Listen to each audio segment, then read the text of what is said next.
Amazon অরণ্যের অনেক বিচিত্র প্রাণী সম্পর্কে এখনো জানে না সভ্য দুনিয়া। শুধু বিচিত্র প্রাণী নয়, এবার পাওয়া গেল একটি মানব সম্প্রদায়ের পরিচয়, যাদের সম্পর্কে এই প্রথম জানতে পারল সভ্য দুনিয়া।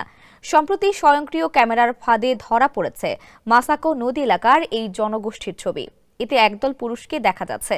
তাদের কৃষি খামার সম্পর্কে জানা গেছে, তবে তারা নিজেদের কি নামে ডাকে তা জানা যায়নি। তাদের ভাষা বা সামাজিক কাঠামো, বিশ্বাস তথা জীবনাচার বিস্তারিত জানা যায়নি। আমাজনের এমন সব আদিবাসী সুরক্ষায় কাজ করছে ব্রাজিলের একটি ফাউন্ডেশন। তারা বিভিন্ন জায়গায় স্বয়ংক্রিয় ক্যামেরা সেট করে রেখেছিল আদিবাসী সম্পর্কে জানার জন্য।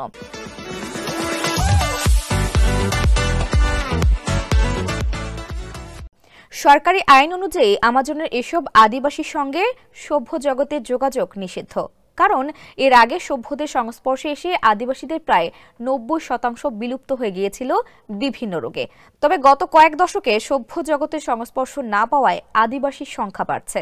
জানা যাচ্ছে, মাসাকো এলাকার লোকেরা 3 মিটার লম্বা তীর ধনুক দিয়ে শিকার করে এবং মৌসুম অনুযায়ী গ্রাম স্থানান্তর করে।